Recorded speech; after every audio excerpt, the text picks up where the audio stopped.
Imagine this. Two people who once controlled each other's lives suddenly stop talking, and then everything changes in ways you'll never expect.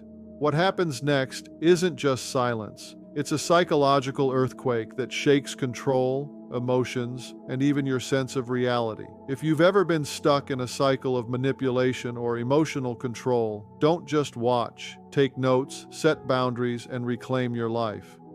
Silence isn't empty, it's powerful. And understanding what's happening in these moments can change everything. When both people stop contacting each other, the whole dynamic of control and influence suddenly collapses. For so long, each person may have relied on manipulation, guilt, or constant attention to maintain power over the other. That control disappears the moment communication ends. Without the usual arguments, texts, or emotional triggers, the predictable patterns that once defined the relationship no longer exist. Psychologically, this creates a vacuum. One side might feel restless, anxious, or even obsessed because their sense of dominance has been removed. The mind instinctively wants to regain control, and in the absence of direct interaction, it starts searching for any way to reestablish influence. Meanwhile, the other person, the one who may have been on the receiving end of manipulation, experiences a different shift. Suddenly, they are free to make decisions without external pressure or emotional coercion. They can rebuild their life around their own choices, not someone else's demands or expectations. This absence of contact functions almost like a reset button. It forces both sides to confront their own feelings, reactions, and behaviors without the interference of the other person's control. In this void, the one who used to exert control feels the uncomfortable pull of missing influence, while the other begins to reclaim autonomy.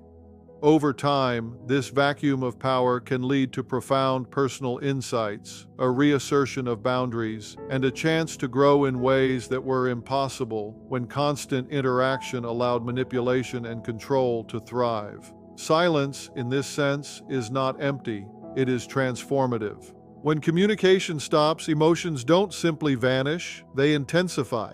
Both sides experience waves of feelings that can feel unpredictable and overwhelming. Anger can flare up at memories of past slights, while sadness creeps in as the reality of the separation sinks in. Even if one or both appear calm on the outside, internally there can be a storm of resentment, regret, and longing. The absence of contact removes the usual outlets for these emotions. There's no argument to vent frustration, no message to demand reassurance, no confrontation to resolve lingering tension.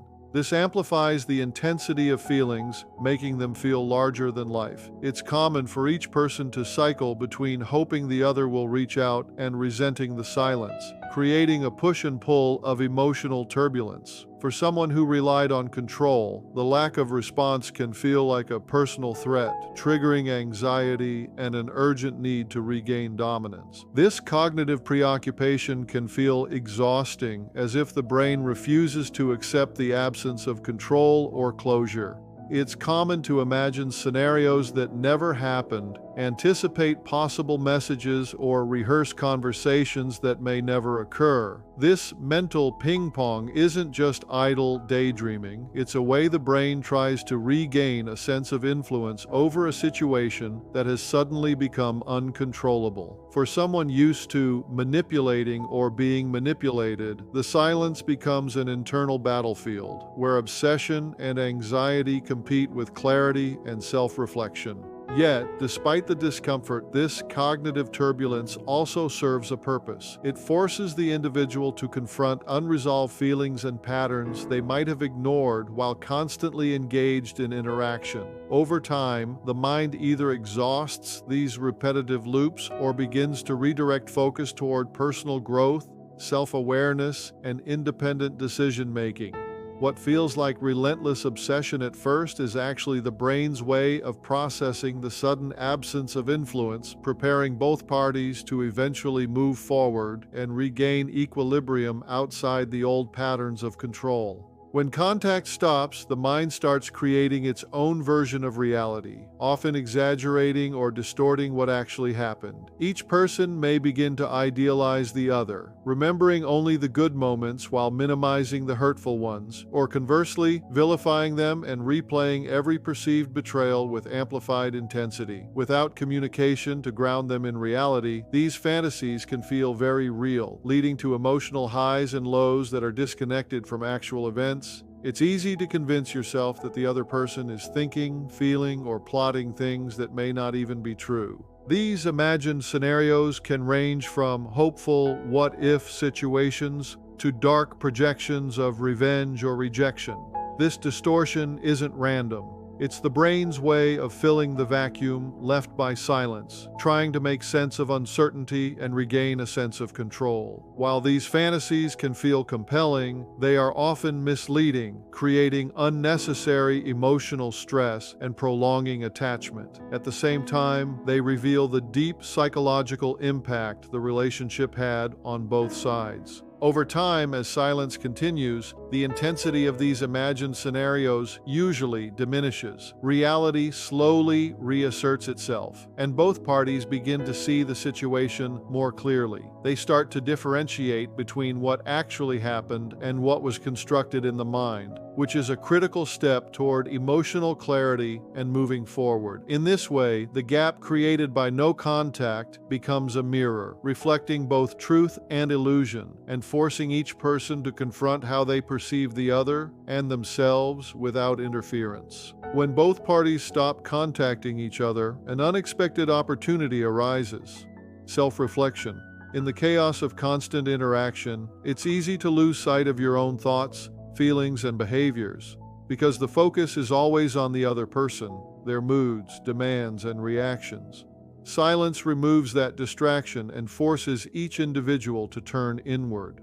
Suddenly, there's time and mental space to examine patterns that went unnoticed before, to question decisions, and to recognize boundaries that were crossed or ignored. This process can be uncomfortable at first because it exposes vulnerabilities, mistakes, and tendencies that were masked by the relationship dynamics. Yet, it's also liberating. People begin to understand how they contributed to certain patterns, why certain triggers set them off, and which behaviors they want to keep or change moving forward. Self-reflection in this context isn't about blame, it's about awareness and growth. It allows for an honest assessment of emotional responses, needs, and personal values. Over time, this reflection builds resilience. The individual becomes more attuned to their own priorities, learns to set boundaries effectively, and gains insight into what a healthy relationship should look like.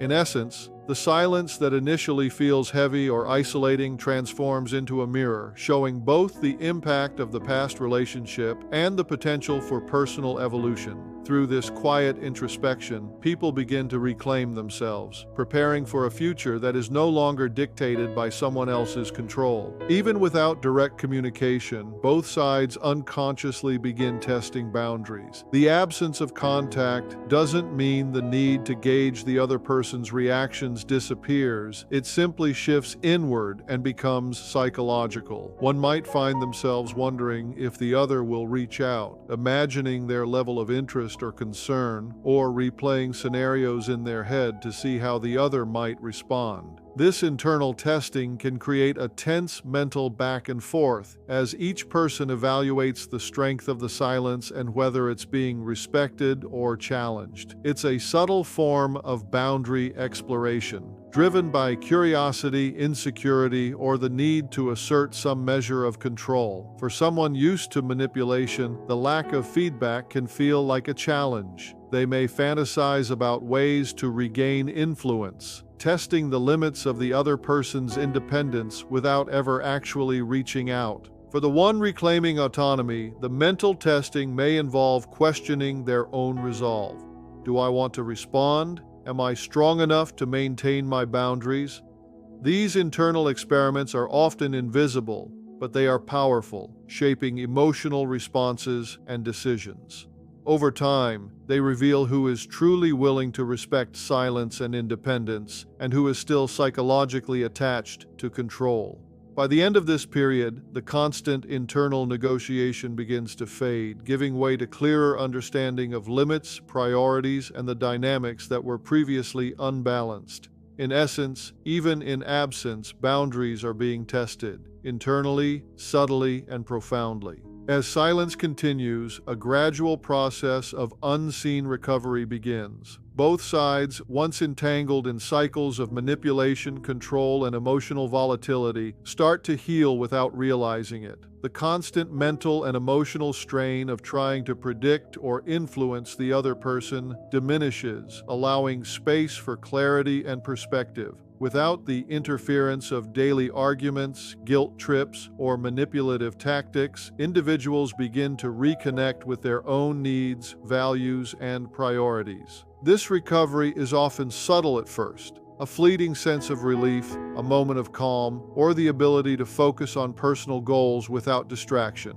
But over time, it gains momentum. The person who was previously manipulated starts to rebuild confidence, reclaim autonomy, and make decisions that reflect their true self rather than someone else's expectations. Likewise, the individual who sought control begins to recognize the limits of influence and may experience the frustration of relinquishing it, sometimes prompting self-reflection or behavioral change. Importantly, this recovery occurs largely beneath the surface. Outwardly, things may appear unchanged because there's no dramatic confrontation or reconciliation. Yet internally, both parties are undergoing transformation. The emotional wounds gradually mend, the psychological grip loosens, and a sense of independence grows. In the end, what seems like simple silence is actually a powerful agent of change, enabling both individuals to step out of the toxic cycle, regain balance, and prepare for healthier interactions, either with each other or with life beyond that connection. Eventually, the silence culminates in a profound realization.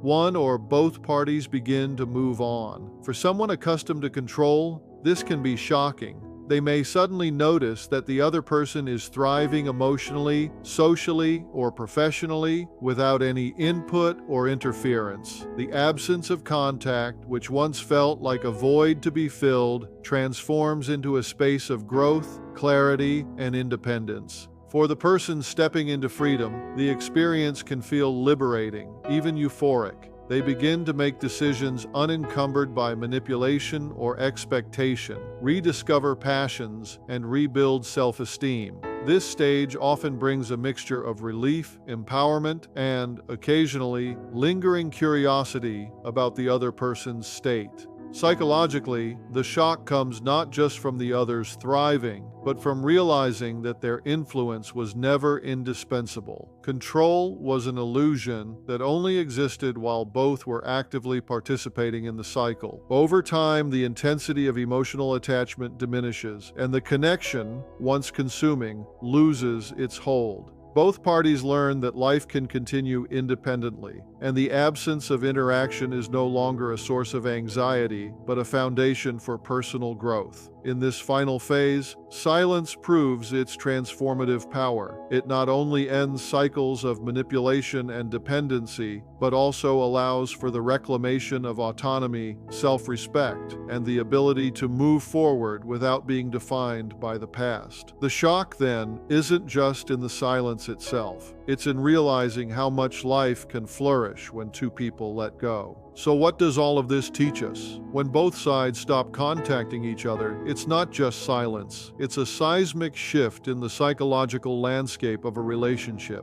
What once felt urgent, consuming, and impossible to escape suddenly becomes negotiable. The control, the manipulation, the constant push and pull, all of it begins to dissolve. One side experiences the discomfort of losing influence, the anxiety of uncertainty, and the obsessive thoughts that naturally come when you no longer have the leverage you once thought you did. The other side, the one who may have felt trapped, begins to feel the exhilaration of autonomy, clarity, and personal freedom. Over time, emotional turbulence fades, cognitive obsession diminishes, and distorted fantasies give way to reality. Silence creates the space for self-reflection, boundary setting, and unseen recovery that neither party could have achieved while caught in the old patterns. Eventually, one or both move forward, and the shock of seeing the other thriving, independent and unbothered, becomes undeniable. That's when the true transformation is visible. The cycle of manipulation ends, emotional wounds begin to heal, and the power that once seemed so absolute proves to have been temporary and illusory. The lesson here is profound and simple. Silence is not emptiness, it's power.